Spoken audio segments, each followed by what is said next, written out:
श्री गुरुवे नमः।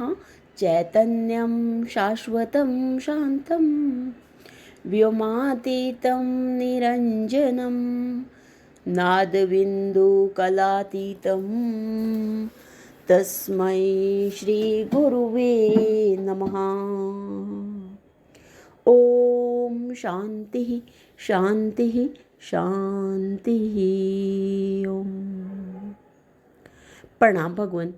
श्री विचार सागर दर्पण स्वामी श्री मनोहरानंद जी महाराज और हमारा पंचम तरंग चल रहा है भगवान, जिसमें शंका कर रहे हैं दृष्टि कि भगवान आपकी कृपा से यह तो समझ में आ गया कि गृहस्थ समाज यदि पुरुषार्थ करे तो शूरवीर ज्ञानी आदि रूप से मनोवांछित संतान उत्पन्न कर सकता है, किंतु ये समझ में नहीं आया कि पुत्र अथवा पुत्री के उत्पन्न करने में लोगों का पुरुषार्थ सहायक कैसे होता है। तो उत्तर में स्वामी जी बता रहे हैं भगवान, हे शिष्य,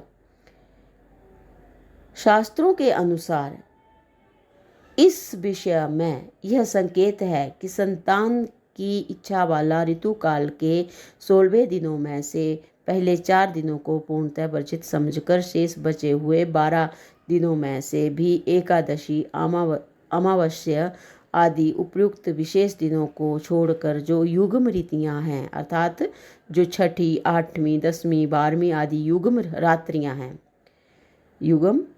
हैं,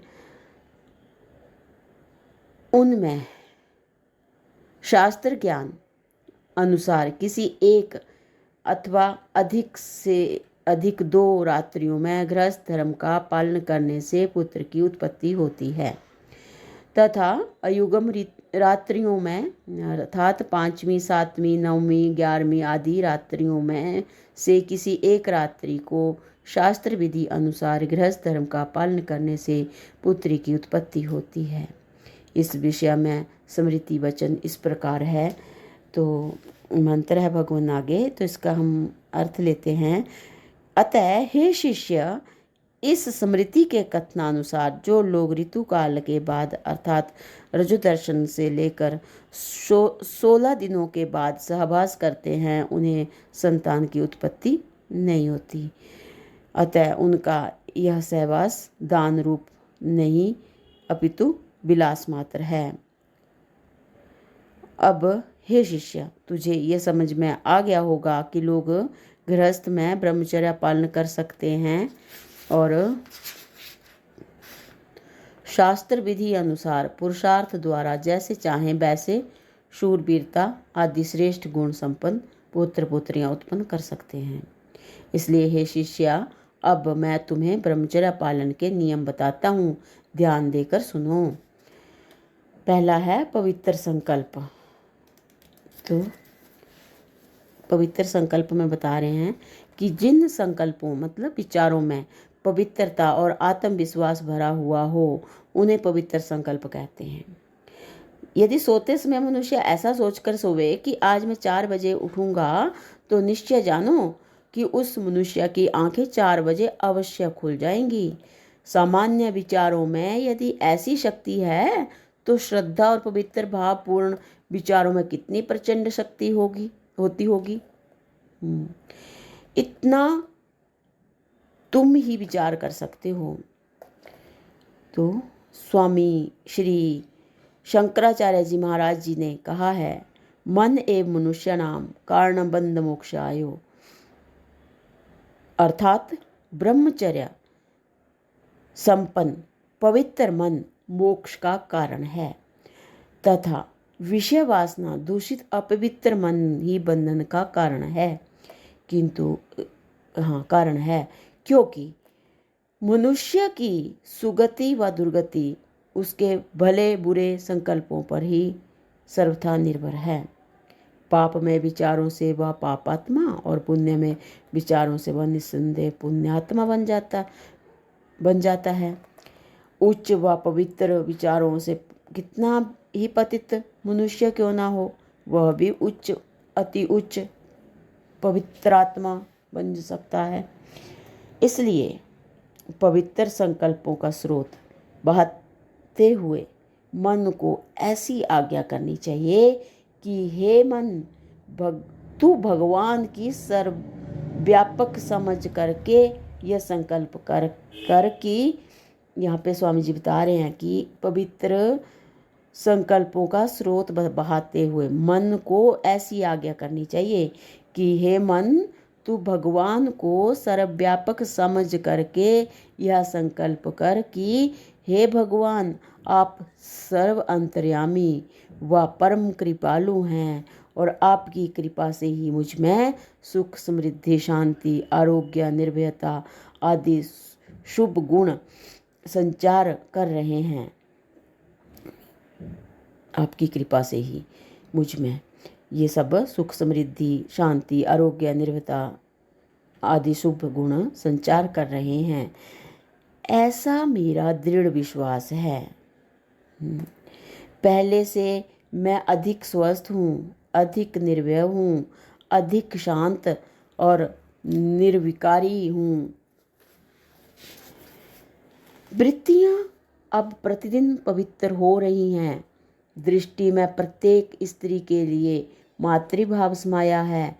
कानों में ब्रह्मचारियों का यश गूंज रहा है। मैं अब ब्रह्मचर्य का पालन कर रहा हूँ, मेरा उद्धार हो रहा है। इस प्रकार पवित्र संकल्प करने चाहिए। तो अगला जो पॉइंट है भगवत नियम, तो सेकंड, इसमें बताया कि पवित्र मातृभाव दृष्टि श्री हनुमान जी की तरह प्रत्येक स्त्री की ओर यदि देखना ही हो तो मातृवत परदारेषु अर्थात परतीय मातु समान इसी पवित्र दृष्टि से देखना चाहिए। वास्तव में किसी स्त्री की ओर आंख उठाकर ना देखना ही पवित्र दृष्टि बनाए रखने का सर्वोत्कृष्ट मार्ग है। यदि कोई स्त्री सामने आ भी जाए तो उसी क्षण अपनी दृष्टि नीचे कर लो, दृष्टि ऊपर ना उठाओ और तत्काल मन में भगवान नाम स्मरण अथवा माँ माँ इस महामंत्र का निरंतर जप करने लग जाओ। निस्संदेह तुम्हारी पापमय वासनाएं दग्ध हो जाएगी और मन पूर्णतः पवित्र बना रहेगा। और कभी स्त्रियों से एकांत में बातचीत भी नहीं करनी चाहिए। भक्त बामन कहते हैं, यद्यपि मात भगनी सुता तऊ न बैठे पास, प्रबला हैं ये इंद्रियां करो न तुम विश्वास। श्री लक्ष्मण जी की तरह प्रत्येक स्त्री को जग जननी श्री जानकी जी का ही रूप समझकर मातृभाव से उसे मन ही मन प्रणाम करो।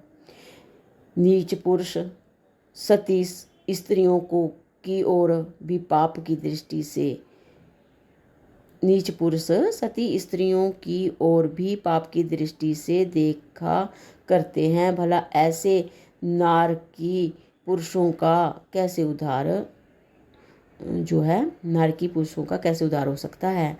भक्तदास बामन कहते हैं, चटक मटक नित कुमति बन तकत चलत चहु ओर। चटक मटक नित कुमति बन तकत चलत चहु ओर। बामन ऐसे अधम नर पड़े नरक में घोर।